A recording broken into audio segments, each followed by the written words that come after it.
subscribe to our YouTube channel and press the bell icon to get the latest updates.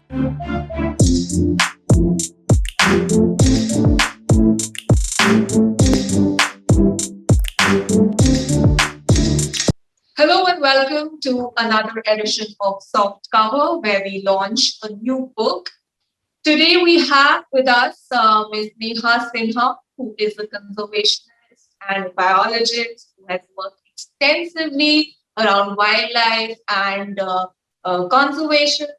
And the book that we are talking about today is Wild and Wilful. It's a HarperCollins publication. And I must say, Neha, it was a wonderful read. And it definitely is something I should congratulate you for making the most use of the lockdown. All of us were stuck at home, but you seem to have, made the most of that time. Thank you so much. Thank you for having me here, first of all. This book has been in me for a long time. So I think I wrote a bit of it before the lockdown as well, but most of it, the revisions and, basically just putting it all together. It's like these stones in a necklace. I think I had a few of the stones and I kind of created the final stones and created the necklace during the lockdown. I think it was the hardest year of my life because I think we all became adults, right? During the lockdown. Right. We had to do this, we had to take care of everything, mental health and physical chores. And at that time, there were these migratory birds that came to Delhi, the rosy starlings, and they're there in the book. And they changed my life because I was feeling so claustrophobic. I'm a field person, I travel a lot. And this was the first time in my life, actually, in my adult life, that I was in one place, right? For so long. I felt so claustrophobic. I think I felt depressed and anxious. And I realized then I had to finish this book because I wanted to tell the story about the freedom of wild animals and what that can do for our soul as well. What being in nature and what we can learn really from wild animals in the way that, they live their life with a certain kind of abandon and a certain kind of authenticity, really. I think the lockdown has also taught us that we need to live authentic lives, right? A lot of people are talking about how we have to kind of just focus on what's really important, our families, our mental health, and what are the things that are really important? How can we make time for those? And so even though it was such a difficult time in terms of, cutting onions and crying and, all of that, it was also a time where I could reflect a bit on what is important for me. And it's important for me to tell the story of the animals. Right. And not watching TV and not, thinking unnecessary things and just, focusing on what is necessary was really important and shaped. Right. When I was reading the book, in fact, I could see that you had these stories collected from a very long period of time. Can you give us some idea how, what is the span that we're talking about? Because I could see they were from different times that you had traveled to different places. Yeah.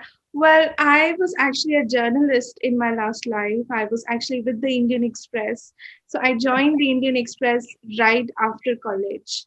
I mean, I was hired by the Indian Express right after college, and I was a reporter for them. And they kindly allowed me to cover environment. And so I think the very, very earliest stories, or not stories really, but some insights in the book are at least 10 years old. And I think that journalism taught me to think, analyze things for my own self, to have my own thinking mind. I always had my own thinking mind, but I think journalism forces you to do it quite fast, within deadlines, within certain coherent time periods. And so I mean, there are glimpses of my childhood in this book. I grew up in Delhi and I had a garden. My mother was slapped by a rhesus macaque monkey when Yes, that is another one very, very interesting story that we read in the book. Because we live in cities and we think that cities are all about buildings, but actually cities are also about non-humans. They're about the nilgai and the leopard and the rhesus macaque and all the things that cross our lives. And so there are some intergenerational stories in this book for sure. So my family members, people, who have told stories when I was growing up. But there's also a bit of my childhood.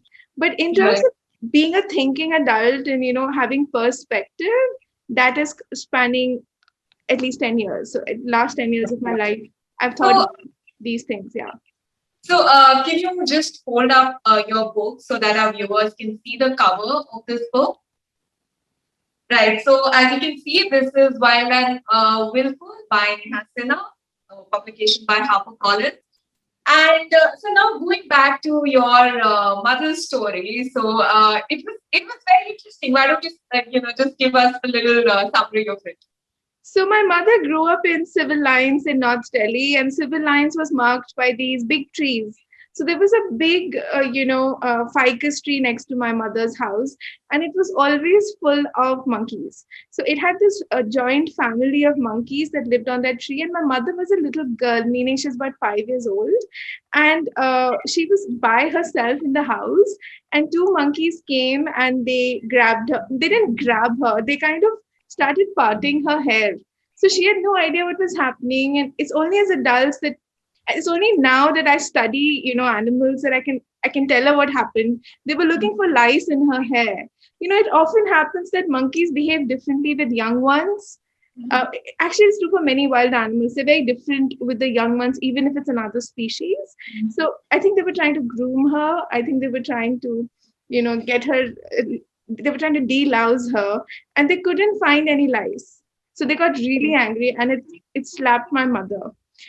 And she was so overwhelmed because, first of all, it was the first time she was seeing a monkey so close. Second of all, she was slapped by the monkey. So she didn't know whether, it was a good thing, whether she had got attention and care, or whether she'd been admonished by them. So she ran to her mother, my grandmother, but she couldn't tell the story because she was so overwhelmed. And I kind of grew up hearing the story that monkeys slap people and so stay away from them. But I never listened to my mother. But just to say that, it's funny, how they interact with us. So all Right. interactions with wildlife should not be seen as acts of violence. Right. They So, often tend you to, also talk about where in our culture monkeys are they have a religious place as well, right? yeah, And we have taught them to expect food at certain locations, at temples, they are fed. But outside those religious settings, they are no longer wanted. So in your book you talk about how this has actually made some of the monkeys aggressive, which is why they snatch food from us. So, but what I found most interesting about your story around monkeys was you said that we are afraid of them because they hold up a mirror to how what we are and how we act. We are vengeful, we can get greedy, and those are the things that we see in monkeys, and that is why we are so scared of them. yeah. I think, when we look at wild animals, there are a couple of dominant narratives.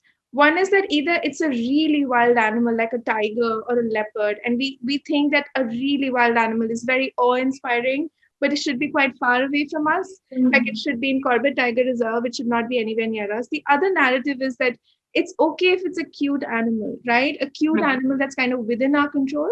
So, even if you look at insects, we privilege certain insects. So if you have a ladybug, you're going to take its picture. And Right. it's going to be like, oh, how pretty, because it's beautiful. But if it's a scorpion, or even if it's harmless, if it's any kind of bug, like a beetle or something, we would squash it. And there are lots of spiders that are harmless, for example. What I'm trying to say is that we like animals that we consider cute. Right now, monkeys are very intelligent. They learn how to open the fridge. They learn Yes. how to open handles and doors, and they are able to understand association. So if you have given a monkey a banana, it's going to come back there, and it's going to sit there and it's going to wait. And if you don't give it to him, it may snatch a banana from you. And they're learning very fast, and they are very boisterous in a way that maybe we are when we are teenagers. So they slap people, they snatch things, they'll take away your spectacles, they'll tease people. And not all animals do this, right? So you won't have a herd of nilgai coming and teasing you. So that feeling of being teased is a very almost like a human quality. So I think whenever we say it's monkey business, right, it's a pejorative term. right? Right. Because it's an intelligent animal that's been displaced in many cases, and it's kind of doing things that we think have crossed the boundary, right? Right. It Right. shouldn't be so human. It shouldn't know how to open a fridge. So we will Right. applaud if our kids learn how to open the fridge. But we're not going to applaud if a monkey comes in the house and opens the Right. fridge.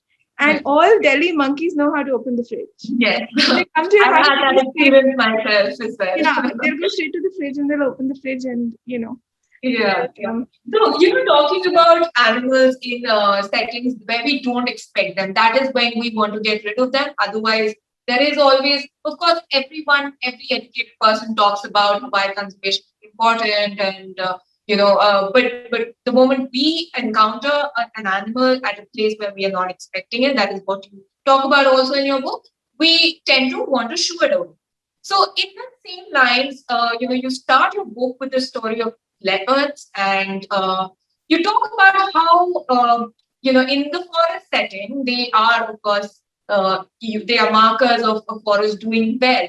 You talk about how the Yamuna Biodiversity Park actually saw a leopard come in. It was hard work of a team of scientists for a very long time, and that was kind of like a prize, but it had to be taken away from them, removed from them. That's why you equate a leopard to a pest, or a bamboo growing in a very well manicured garden. So this kind of conflict. And moving on from that, I was very surprised to learn that even the Wildlife Institute of India, uh, scientists there were also not very comfortable having big cats in their own campus.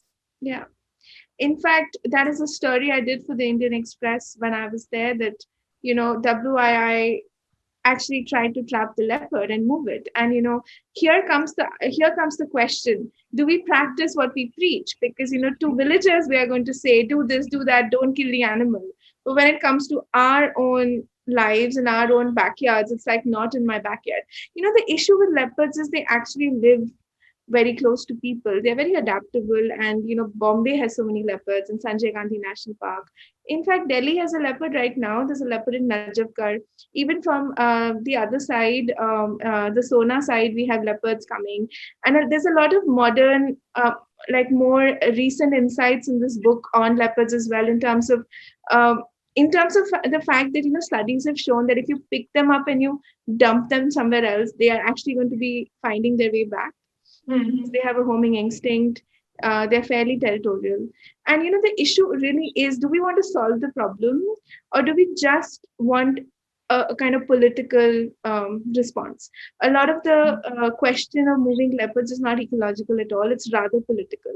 So it Right. depends on, who has access to the minister, or who has access, which lobby, because the Yamuna Biodiversity Park, there was a group of people who said, we don't want this leopard here because they were feeling afraid. Now solutions have to be much more elegant, in the sense that there are ways to avoid confrontation. Every farmer will tell you in India that there's a leopard in the sugarcane field, or Mhm. people who live in the mountains encounter leopards all the time. The question is, are we willing to put in the hard work needed? And also in terms of them coming into our territory, we are also kind of going into theirs. So, Mhm. big projects that come up in forest areas or wilderness areas need to have better, we need to think through it better. Like, Right. you can make a road through a forest, or you can make a railway line, but it's not the best solution. You can mitigate, you can try to make underpasses, over bridges, but it's never going to be as good as leaving the forest alone. And Mhm. the Char Dham is an example in which they are making the highways bigger. I'm a very big, fan of having the best roads in the world, and I think everybody needs to have access. We can't be city-based conservationists going like, Right. all the roads should be in Delhi and not in any other place. But they're Mhm. blasting the mountainside, and a lot of people have died already because of the avalanches that have been created. And then after that, of course, there was the glacier break in Uttarakhand. Now the question is, I am not a proponent of always doing things the way they've always been done. So for Mhm. example, for Chardham, you can make a steel bracket. There's a technology in which you make a steel bracket on the side of the mountain, to Mhm. widen the road instead of dynamiting the mountain. And Right. I always say that you should be afraid of the sea, you should be afraid of the mountain, because actually when you go out in the wilderness, it's a little scary, and it should be, because it doesn't matter what we do, we can never control nature fully. It is good to have a precautionary approach. So coming back to the question of leopards also, there's a lot of disturbance in forests today. Animals are getting displaced, there's no question about it. The other thing is that leopards have moved on to easier prey like dogs. So Mhm. wherever there are going to be street dogs, there are going to be leopards. you know they eat those street dogs. So then, if we don't want leopards, we need to take care and not have dogs on the street. Mhm. And also, it also goes back to leaving, forest areas and areas around forest as free of interference as possible. Right. Yeah. Right. So, talking about the intersection of communities and forests. So there are communities that are dependent on forests for their, regular whatever firewood, livelihood. And this is where I really admire the way you looked at, the interaction of communities and and the forest and their expectations. When we talk about conservation of late, this was not the stand before, but of late, we do talk a lot about making sure that the communities have their rights. The ones who do not want to leave their land should not be forced out of their land. But like you point out, a lot of these narratives are, set by men. It's the men who make these decisions, the men who are discussing with authorities. And you spoke to some of the women, and you saw something very different. Their hopes and expectations and what they think about the future and what they want is very different. So can you tell us more about that?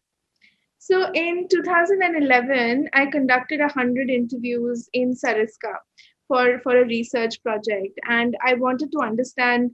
Sariska is like a test case in the sense that it lost all its tigers to Right. poaching, and then it was repopulated with tigers. Tigers were flown in from Ranthambore, and it was like the first time India was ever doing that. But I wanted to know what the villagers who lived inside Sariska thought of this, and whether they would be allies in conservation, whether they would be hostile to the tiger being brought in, etc. Now, it's interesting because they were never consulted. They were never told also, that we are going to do something like this. That's one thing. There is there is a dominant, kind of paradigm of a certain classism, that comes generally speaking in departments, in the way that they don't feel the government, many departments, not just forest, but many departments, actually don't feel comfortable talking to, certain tribes or communities who they feel are not mainstream. So, they say, it's difficult to have a Dalit going to a policeman. Now, it's a very sweeping statement, but I don't Right. think it's totally wrong, because they don't get the purchase that they want with the authorities. So, I think it is important to take people along as much as is possible. And when I questioned the people, I asked, it was an ethnographic study, what do you want? So the men, some of them wanted to move from there because they thought they were getting left behind by living in the forest, and some of them wanted to stay there. But the women had totally different concerns. They wanted their kids to go to school. They wanted to, they wanted that the child should have maybe even a career option. Careers are not something you associate with people living in the forest, right? And the women lived in a different time zone. They lived in the time zone of the future. They were concerned about the future, while the men were much more, interested in the now. Dal Right. kablana hai. When do we go to the market? Is the market going to become bigger? Very immediate concerns. And if we are going to talk about any kind of conservation, women face a very different kind of conflict, whether it's conflict with animals or even a conflict in terms of the fact that they're not consulted, they're not the decision makers. And if we were to take them along, I think a lot of issues would actually get solved. Because if, for example, we want to move a community from A place to B place because you're trying to create a sanctuary or something like that, we need to consult the women as much, or if not more, because if you're moving moving out from one place to the other, there are caste considerations as well.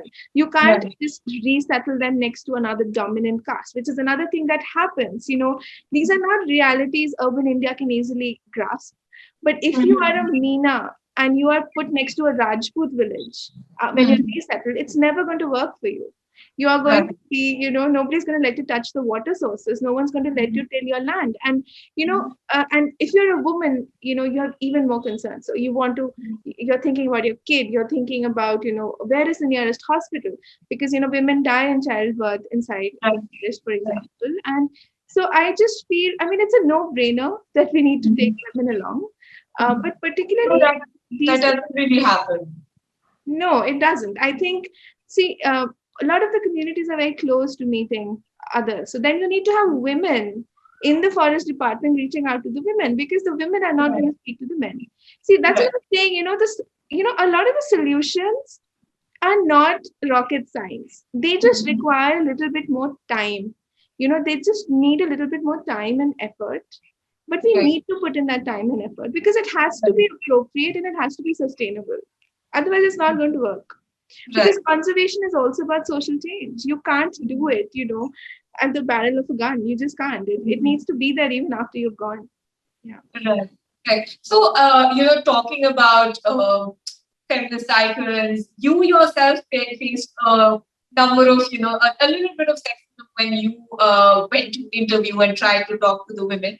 But going from there to this, Manjeet Kaur Bal, and I was very, very interested to hear her story. When she is a person who people call for when they encounter a snake, so that she can come and catch it, and then they don't expect her to hear a woman, and they ask for her brother, Saapale Bhaiya. So tell us more about that, and how despite the fact that she's doing a wonderful job, she's not only is she catching snakes, she's also educating the community. So tell us a little more about it. So when I started writing this book, I was very sure that it's not just going to be me, it's not just going to be what I think. I really wanted to spotlight a few people who I think are extraordinary and deserve much more spotlight. And so Manjeet is one of them. She's basically this woman who became a snake person, a snake lover, because, when she was a kid, her brother had caught a snake and their father killed that snake because, we associate snakes with danger, and we associate snakes as an animal that will always bite us, right? So whenever there's a snake, people will be like, maar do isko, like kill it because it's going to bite you. If you don't kill it, it's going to bite you. So there's a kind of inevitability that we associate with reptiles, and particularly with snakes. And even though, there are only 4 snakes in India which can actually kill you, most are non-venomous, and, most will not bite you. But anyway, so she became this kind of snake. She became sensitized towards snakes because her parents had killed a snake. And she decided as she was growing up, she's one of my favorite kinds of people, somebody who's not content to just sit by and watch the world go past. She's somebody who believes in making change, even if it's small or whether it's big. So she now rescues snakes. She started a snake helpline in the city of Raipur and Chhattisgarh of all places, where, in any case, you don't see women leading, right? But this is a woman leader. So not only is she a thought leader, because she is, sensitizing people towards many things, not just snakes, but also how to just kind of how the city should be built, and, how we can live more meaningful lives, etc. Not only is she a thought leader, she's also somebody who does. Like, she actually goes there and she catches the cobra. So everybody knows of the snake helpline, and everybody wants their problem to be solved, but nobody wants to believe that it's a woman, right? That's why when they call her, they're like, Bhaiya ko phone do, ya apne husband ko phone do. She's like, husband, kaun sa husband? And they're like, your husband. She's like, I haven't found one. If you find one, let me know. And, I think these are in varying proportions.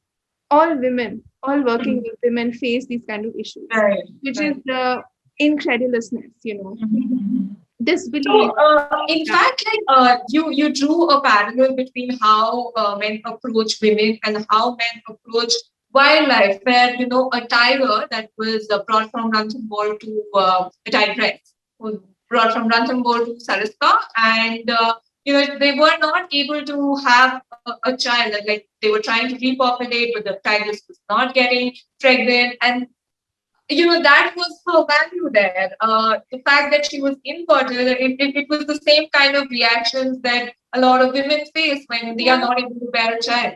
I'm so glad you raised this point, and I'm sure if a man was interviewing me, he may not have made this point. Yeah, so the tigress was brought to repopulate Sariska, and she wasn't conceiving or she wasn't getting pregnant, and they're like banjar hai, you know. Our sari dunya ke tigresses, all the tigresses of the world were there. They had to bring the banjar one because there were two tigresses and both were not, procreating. And I was just like, maybe the male is infertile, but it's kind of this control mixed with sexism, obviously, because it can never be the male's fault, right? They think, and I'm not saying everybody thinks like that, but it's also, again, you need to give it time. You can't have instant solutions, and even with leopard conflict or tiger conflict, instant solutions are difficult. So nature has its own time, and the animals are very stressed. So the WII did tests on the stress levels, and the animals had a lot of cortisol. They did DNA analysis because Ranthambore is different from Sariska, and when they came to Sariska, they were being followed constantly. They were being surveilled. And I guess they were under a lot of stress. So, you can't expect them to start popping out babies. It's like, an industrialist marries another industrialist, and you feel like it's a business alliance, and everyone's like, "Bacche kab honge," Like anybody gets married, it's like, when are you going to have kids? As if that's the only, thing for a woman to do, right? To produce kids. Yeah. So another, the overall aspect of your book, I felt was, we a lot of times, even when I write about ecology or I write about new discovery, I tend to ask the researcher that how will this help humans? How will this help the planet? What is the benefit that we'll derive out of this new species? And, our perspectives are like that we humans are the center of this earth, and everything that exists or does not exist is revolving around us. But the way you have written this book makes you think of animals as, co-citizens on this planet, and the fact that we should be respecting them for what they are. Just, admire a cobra for what it is, and a tiger for what it is, or the Great Indian bustard for what it is. So I felt that was a very nice way to actually put these stories together. I felt like I was reading about a being, and not just talking about an animal from a third person, like a voyeur perspective. It was like I was involved with that animal, and it had emotions. Almost all the stories were like that. So I just tell me more about how did you grow this perspective? How did you start looking at wildlife with this kind of perspective? So I work in conservation. A lot of my work involves studying animals and birds. And, when I started doing this for the last few years, I realized that they don't actually waste a lot of time. So an animal is always busy. It's either trying to gather food or build a nest, find a partner, find a place to nest in. And, we kind of think that it's like a dubious kind of creature that's kind of random. But even a butterfly is not random. They have very short lives, and they have to make the most of it, and they have a few missions in their life, such as mating, such as being safe, not getting eaten. And I think when I look at how difficult their life is, and how it is not something that should be taken for granted in the way that we do, I also became more patient while observing and studying animals, because as I said, the results don't come instantly. You have to really give it a few years and some time. And I felt that it made me a better person, because what I was actually seeing, it's like the animal doesn't speak English or Hindi, right? But it has its own language. So the way elephant herds communicate amongst each other, the way they reassure each other using their trunks. The elephant herd is like a creche for the babies. So all the young are taken care of by not just the mother, but the aunts as well. And this is obviously something that can instantly appeal to us, because a lot of us have been brought up by joint families or some version of a joint family. But even if you put the emotions aside, or, what makes them human aside, I think I just realized that they don't need to be like humans for us to appreciate Mhm. them. And I take a lot of lessons from animals into my own life on tolerance. So, our country is kind of going through this shift in ideology in which, there is intolerance towards communities, towards religions, towards just somebody saying something you don't like, you get offended. And I Mhm. think that, when I study animals and I look at their lives, it's taught me tolerance. It's taught me how to be uncomfortable, but still, take something good out of that discomfort. Like if there's a wasp nest in your garden, my first response is no longer to try to remove it. I'm going to live with it and it's going to be uncomfortable. But I think it's a life lesson in many ways. Right. Because, nothing in your life, most things in your life are outside your control. You need to learn to grow around it, and also I think tenderness and secrecy, the way that animals live their lives with tenderness and secrecy, it's also beautiful. I think, they're very authentic, as I said in the beginning of the interview. They're Mhm. such authentic beings. We say animals can't lie, but apart from the fact that they can't lie, they're just trying to get by. And I appreciate that, Mhm. and it's also taught me to be less judgmental as a person, Right. Right. kind Right. of appreciate many shades of people and situations that present themselves. And I Right. do think animals they're not like people, but they are citizens in the sense that we don't own this planet. I do Mhm. feel it's important to reiterate. And I think in cities we kind of forget that because in cities we have no interface with nature. We only Mhm. talk about nature if it rains or if it's hot or it's very cold. But the Mhm. moment you step out of a city, nature is very much an agent in your life, Right. you know, uh, and the weather and the elements. It's a big interface, and no matter what we do, we can't control it. So it's better Right. to try to understand our place in it rather than trying to own it and control it in the way that we often end up making the mistake of doing. And field work is uncomfortable also. Mhm. You Mhm. get bitten and you're cold, you're hot, you're hungry, it's never Right. comfortable. And Right. in order to embrace that life also of being in the field, I have tried to become more tolerant by taking lessons from nature. And in many ways, the book is about what the wild can teach us about being human, Right. about having tolerance, about accepting something for what it is. So you may Right. not find the crocodile handsome. You may Mhm. not like the fact that a venomous snake exists. But Mhm. a venomous snake is not an evil thing. We need to divest the negative connotation out. It's just a Right. snake.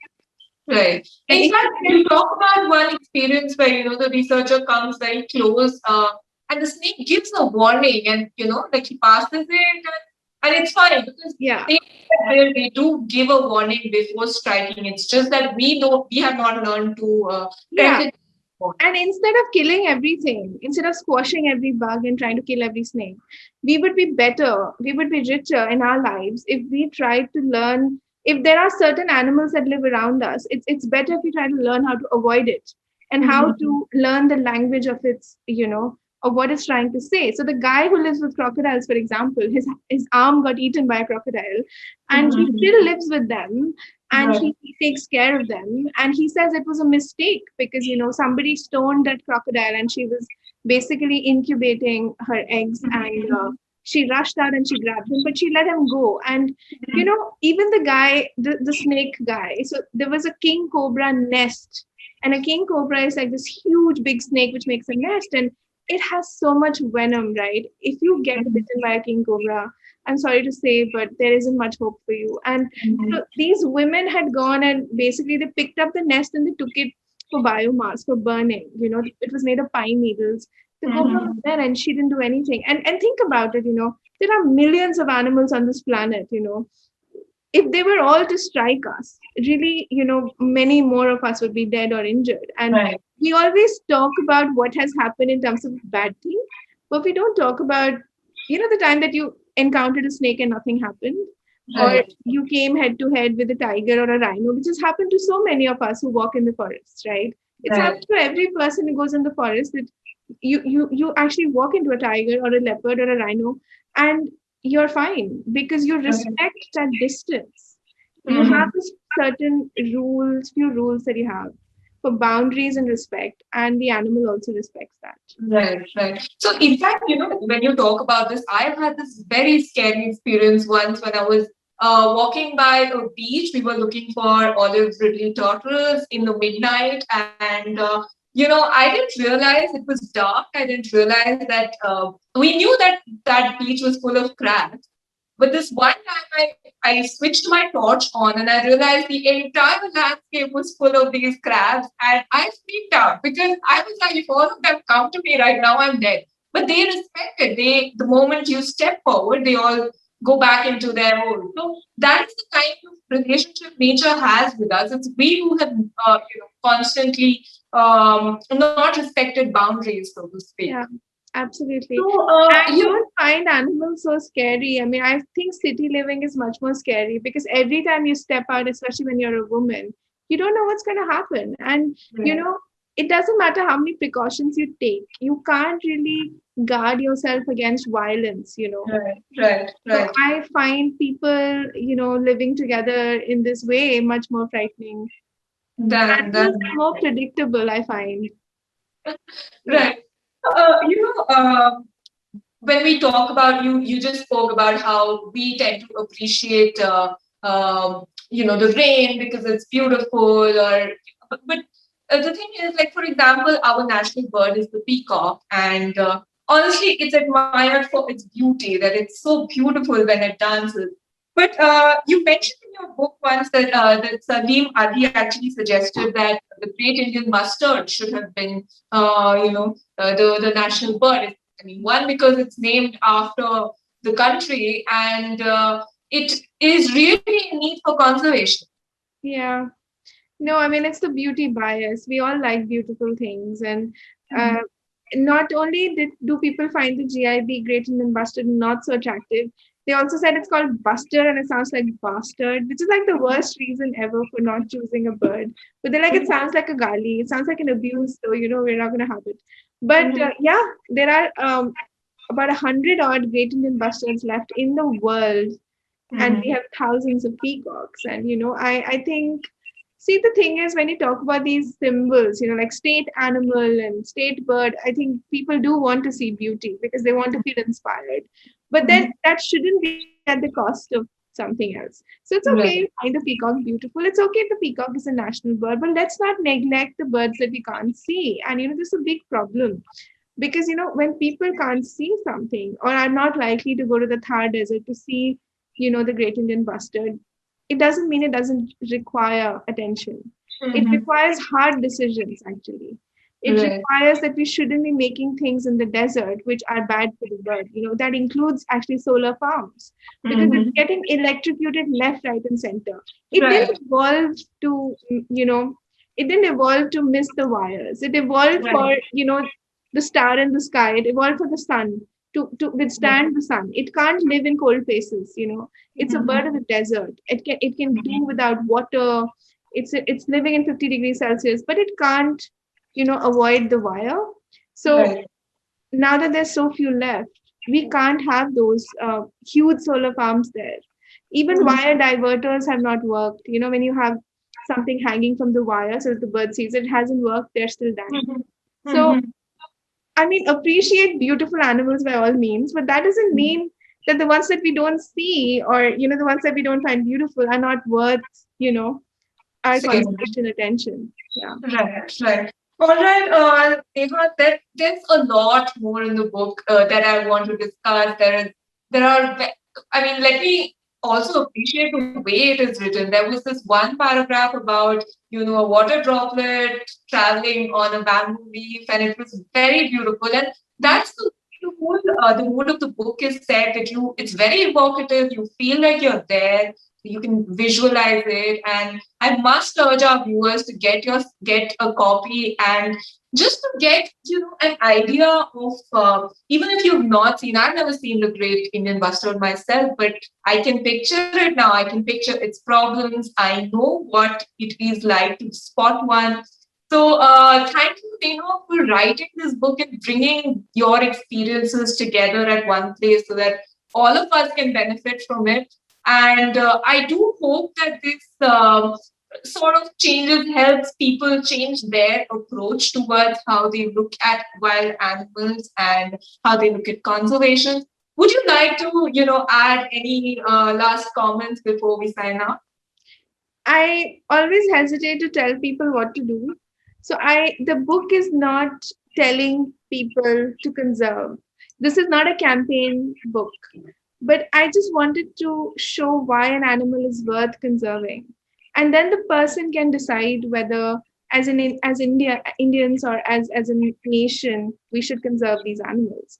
But I it's more kind of show rather than tell. I think this book is more about this is what makes it valuable. Now, if you value it or devalue it is up to you. So it's not, there's no preaching. I also agree. There's no preaching. There's no saying, oh, we should be doing this. We should not be doing this. It's a simple fact. It's also not a doom and gloom book. I think there are sad portions because you can't tell the story authentically without those sad portions. But there are also happy portions. Elephants are coming back to Central India. The Nagas, the Lotha tribals of in Nagaland are conserving Amur falcons. Butterflies are still there in our cities, and there's been a huge citizen science movement in our cities where people are looking at birds and butterflies, using that data for science. So there are happy things. We can make it work, and I think at the end of the day, I just want to say that I think our lives would be really lonely if we were the only things, Imagine a life without parrots. I've got goosebumps. I've actually got goosebumps. That's correct. We are going to be very lonely. Yeah, I mean, if we were on a different planet and we were colonizing, and it was just us, like human beings. Imagine, it would be so lonely. It would be so boring, I think animals do add color and texture to our lives. And obviously, we would miss them if they're gone. Every parent is always talking about where are the sparrows, Yes, we miss them while they're gone. So let's try to, value the ones that we still have left.